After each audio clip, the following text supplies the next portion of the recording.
So I'm really excited about what's in this box. You guys already know in the title, it's a 2009 Xserve, and I'm not sure what the specs are. I paid, I think, $290 for this, and I had like a offer war with the seller, kind of, and I initially offered $225, and then it went back and forth for a long time, and then ended up on $290. Like I said, I'm not sure the specs. He did send me pictures of the inside after I asked him, because he only provided a picture of the front. The front has all three bays, which the 2009 Xserve I think uses different bays than the 2006 and 2008. I'm not sure if there are hard drives in here because he didn't list the specs. Also, all 12 DIMM slots are populated, so it leads me to believe it's either 24 or 48 gigs of RAM. And I have absolutely no indication of what processors could be in here. I'm guessing it's going to be the 2.66 gigahertz with 24 gigs of RAM and 3 160 gig drives. This also comes with the rack rails. We have two of probably the beefiest power cords I've ever seen in my life. So if we take a look at the front, there are some scuffs on. Actually, that looks like it's just grime, so that's nice. And up top, those are marks. But everything looks like it's in good condition. There is a hard drive. WD Caviar SE, that's an 80 gig. Let's see what's in the other two.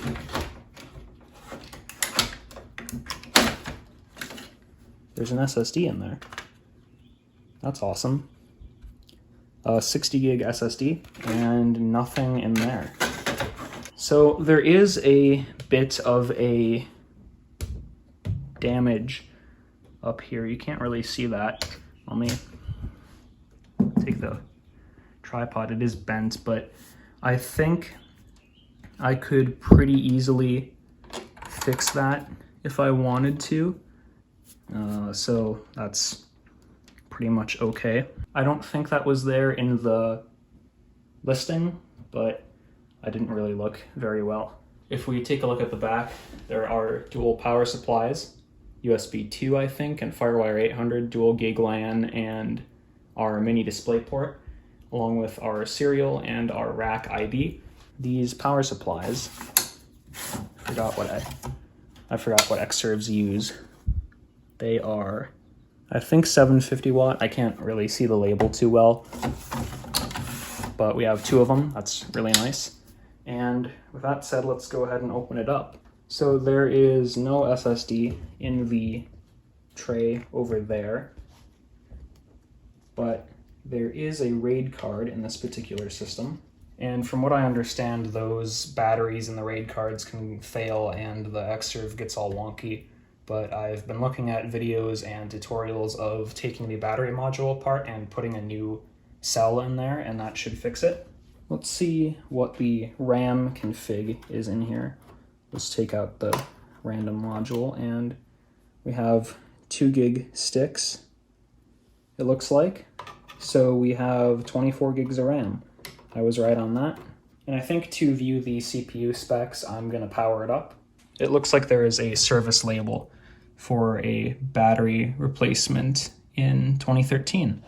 So that's neat. That was 7 years ago. So hopefully the battery is still good. So I'm gonna start by reaching under the desk and turning on the power strip.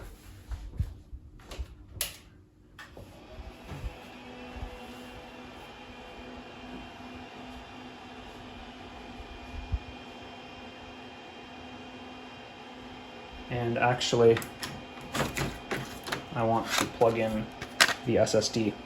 All right, here we go.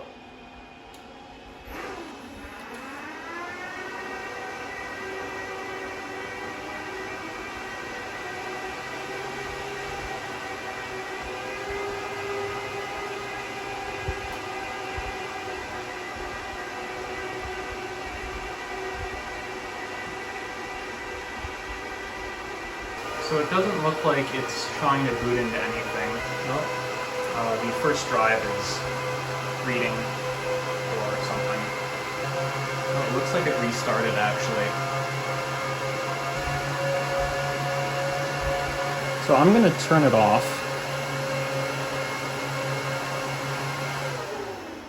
Because it doesn't look like it's booting into anything. So I popped the drives in my toaster back there. can see the SSD and the other drive.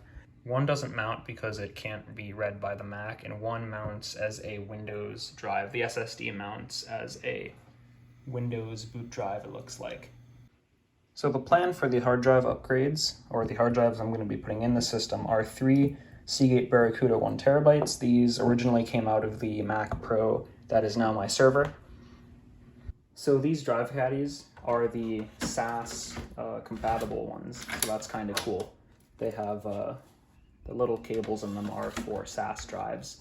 So I made a USB stick with OS 10.6 server, or OS 10 Snow Leopard server, and I'm gonna pop that in there. I tried booting my Mac Mini off of that, but it kernel panicked, so I'm just gonna see what happens with this. Let's hit that power button.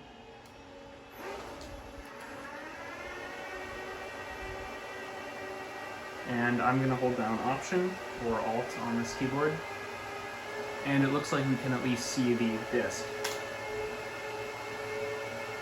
This is farther than it got last time.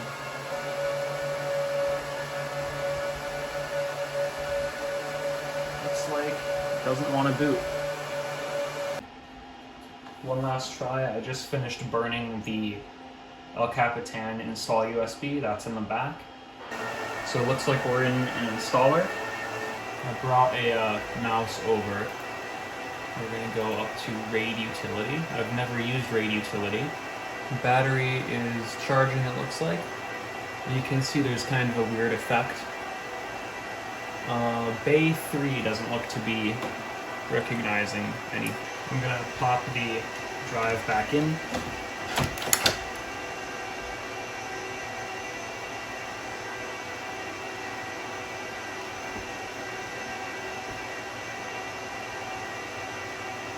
And it looks like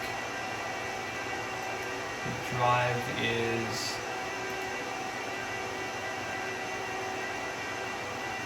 sort of detected.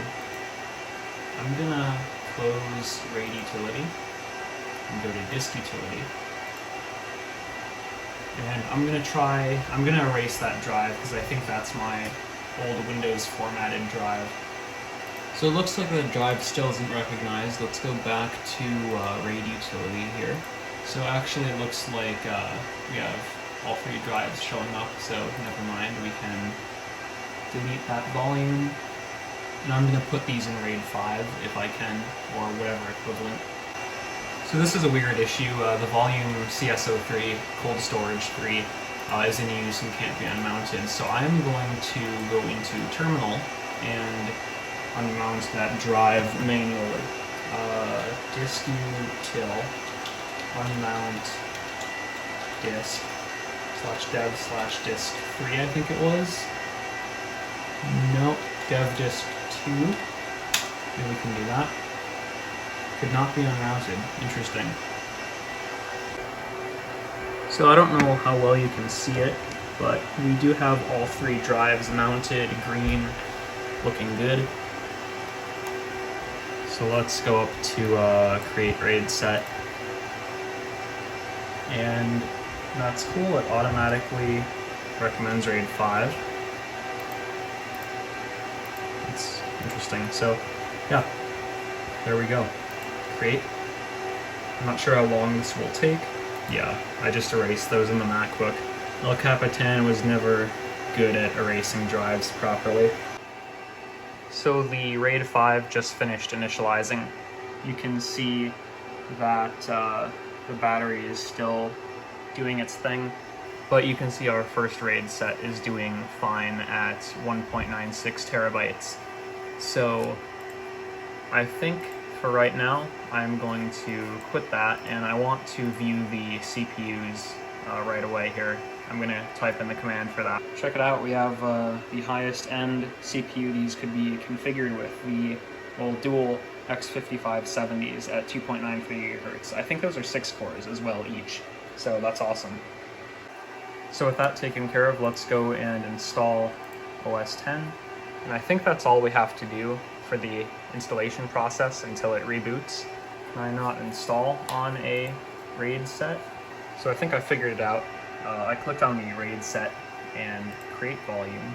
And we have to well, my keyboard's not plugged in, but we have to create a volume out of that RAID set. So RAID utility is really new to me. I've never used it up until today. So it's original here, Macintosh RAID 5 for this volume, because right now it's going to be the only volume on the server. I might see if I can put an SSD in here, but that's when I have a bit more money to spend. So hopefully this doesn't take as long as it did to create the RAID set. It took about an hour. So it's been like an hour and this array is just crawling its creation. You can see the drive LEDs aren't even blinking or anything. And I think the RAID card is just crawling with this because of the battery. I ended up turning off the server and installing it in the rack, and it's looking nice. I have both of the Ethernet cables made, and those go to 42 and 41 on the switch.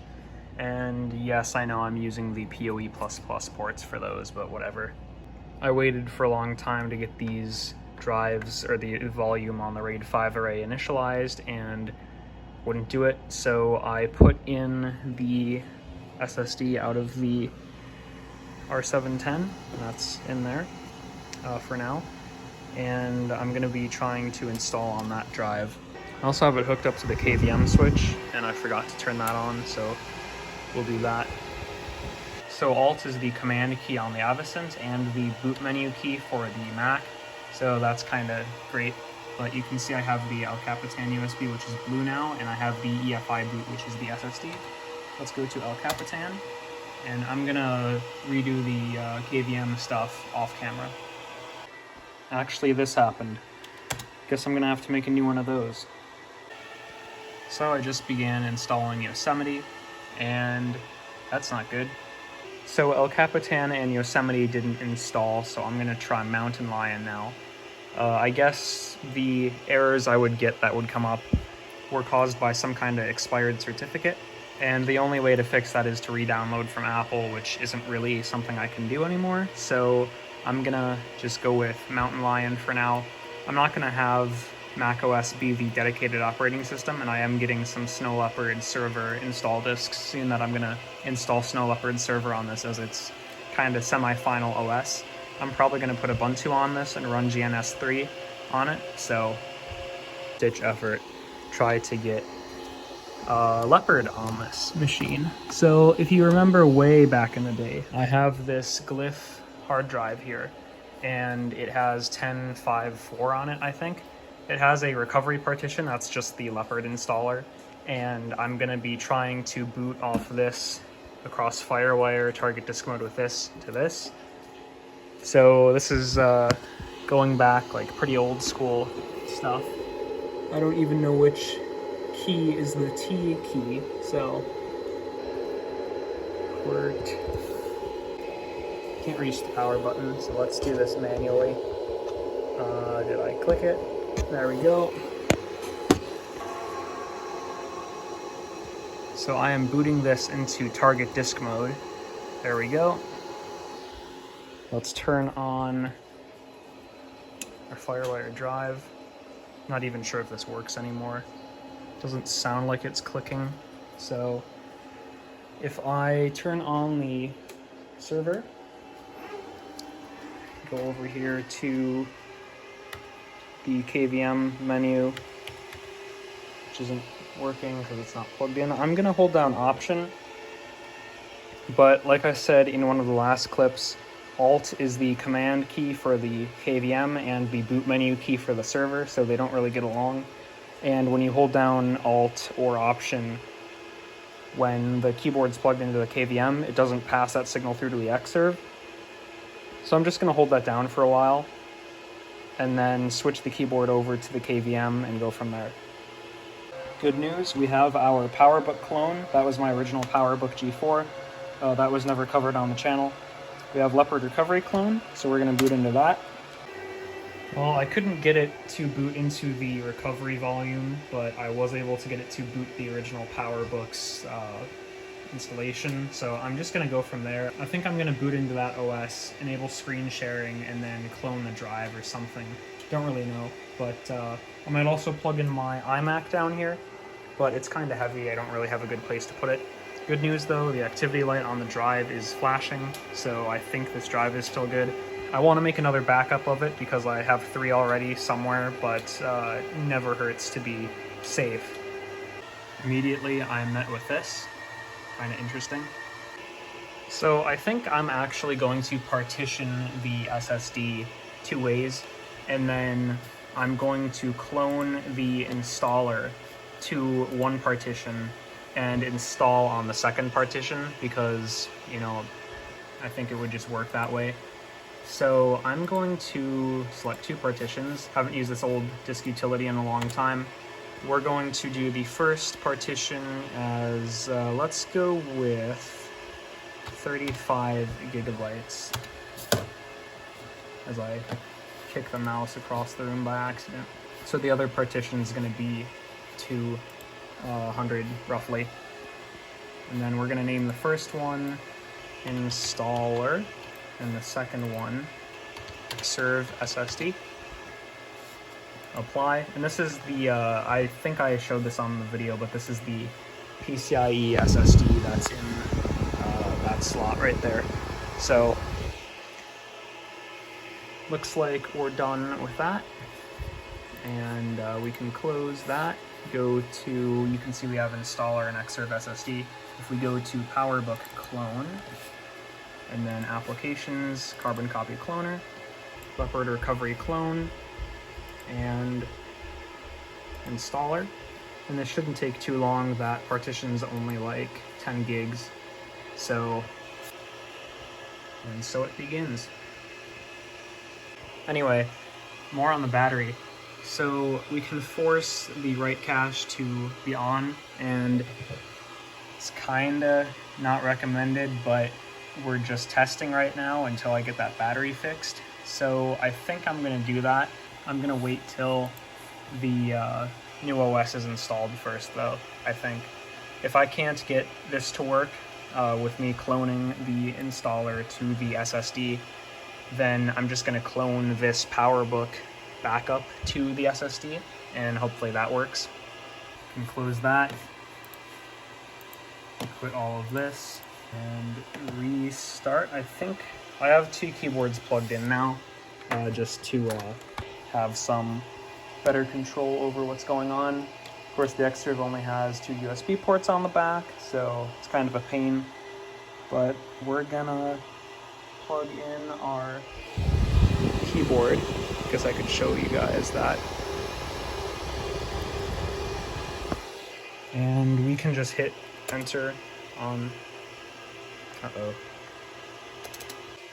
So we are holding down option. All right, so this is looking good. You can select that. And once again, my USB kind of stops working when I boot into the partitions. So I think I'm just going to clone the PowerBook to the SSD. That's fine for now, I guess. So I had the idea to enable screen share on the server so I could monitor it. I'm probably going to get some homework done, or maybe even go to bed while this clones. So it kernel panicked when I tried to boot into it, and technically I didn't even finish that installation. So I am cloning a network volume. You can't really see it, but I have a OS X Snow Leopard that I took from my dad's computer, cloned it, deleted the current user so it's going to act like it's a fresh install, and I'm cloning that over the network. And it should go faster because the old installation was absolutely crawling. It took about 3 hours to do 25 gigs over FireWire 400. I don't think the math works out. And so yeah, I'm doing this over the network. The last clip you saw was filmed on April 24th. It is now July 10th. It's been almost 3 months since I got this machine, and it's kind of just been sitting here. I had absolutely zero luck getting an OS on this machine. Technically, I got Linux Mint to boot off of the drive that was in this computer, so I think I'm gonna have better luck getting Linux on this machine right now. The RAID card is a major issue with this machine right now. I've been talking to a lot of people. They all say if the RAID card battery goes, then the whole machine is going to act weird, and this machine is acting very weird because of that. But that's not the end of the world. The battery cells you can get off AliExpress for like 15 bucks, and it's not that hard to desolder it from the PCB on the RAID battery module thing and put a new cell in there and get it going. So that is definitely going to happen at some point, and I will definitely be making a video about that. Other upgrades I could see for this machine are a different kind of SSD, maybe even one of the ones that goes in the bay at the front, though those are $100 or so. I also have some X5650s and W5590s kicking around, depending on if this machine uses the bare die or a IHS processor. I can't exactly remember. And I'd also like to maybe put 48 or 64 gigs of RAM in this. The plan is to put a Ubuntu server on here and use it as a dedicated GNS3 server. GNS3 is like a network virtualization software. It's similar to Packet Tracer, but way better. But again, that's going to come when I have some time and money to put into a new battery and upgrades for this system. But like I said, I think that's all you're going to be hearing about this machine for the next little while. Thanks for watching this video. If you liked it, please leave a like and consider subscribing if you want to see more. I also have social media. Go ahead and follow if you want to see incremental updates to my projects. I'll leave links to those in the description. Please consider donating via PayPal and Patreon. I also have an Amazon wishlist in the description. Any amount is greatly appreciated, and once again, thank you for watching. I hope you enjoyed, and I will see you in the next video.